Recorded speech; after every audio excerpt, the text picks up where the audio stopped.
पायात साखळदंड बांधून घरात कोंडलेल्या विवाहितेची सुटका।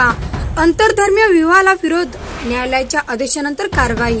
पायात साखळदंड बांधून 2 महिने घरात कोंडून ठेवलेल्या विवाहितेची भोकरदन पोलिसांनी शहरालगतच्या आलापूर भागातून सुटका केली असून तिला छत्रपती संभाजीनगर उच्च न्यायालयाच्या खंडपीठामार्फत तिच्या पतीच्या स्वाधीन केलेले आहे।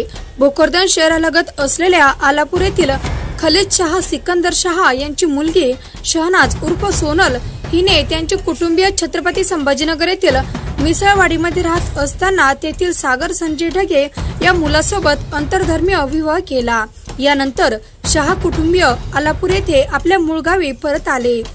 या विवाह संबंधातून शहनाज हिला 3 वर्षाचा कार्तिक हा मुलगा झाला। साधारणतः 2 महिन्यापूर्वी शहनाज हिच्या मोठ्या बहिणीची प्रसूती झाल्याने तिचे बाळ बघण्याच्या कारणाने तिच्या आईने तिला व तिचे पती सागर यांना आलापूर येथे बोलवून घेतले। ते आलापूरला आले असता शहनाज व तिचा मुलगा कार्तिक यांना तिच्या आई वडिलांनी घरात ठेवून घेतले। पती सागर याला घरातून हाकलून दिले। त्यानंतर 7 डिसेंबर रोजी पुन्हा त्यांच्या पत्नीला घेण्यासाठी गेले असता तुझा व आमचा धर्म वेगळा असून आम्ही शहनाज हिचे आमच्या धर्मात पुन्हा दुसरे लग्न लावून देणार आहोत असे म्हणत सागरला शिवीगाळ करून जीवे मारण्याची धमकी देऊन त्याला हाकलून लावले।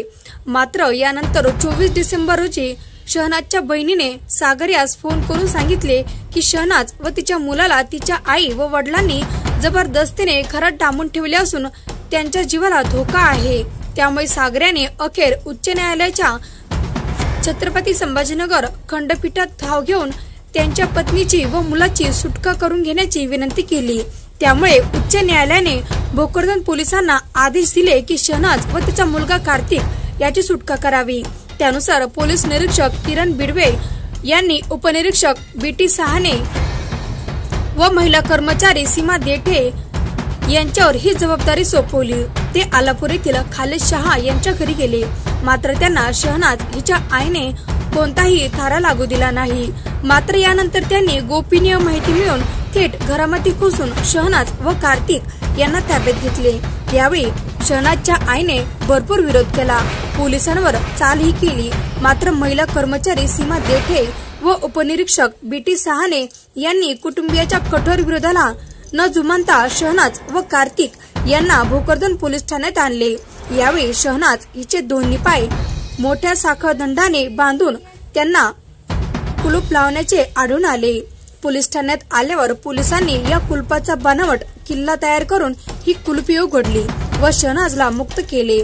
त्यानंतर 29 जानेवारी रोजी उपनिरीक्षक बीटी सहाने यांनी शहनाज व कार्तिक यांना उच्च न्यायालयाचे अतिरिक्त सरकारी अभियोक्ता AR काळे यांच्यामार्फत उच्च न्यायालयात हजर करून तिचे पती सागर ढगे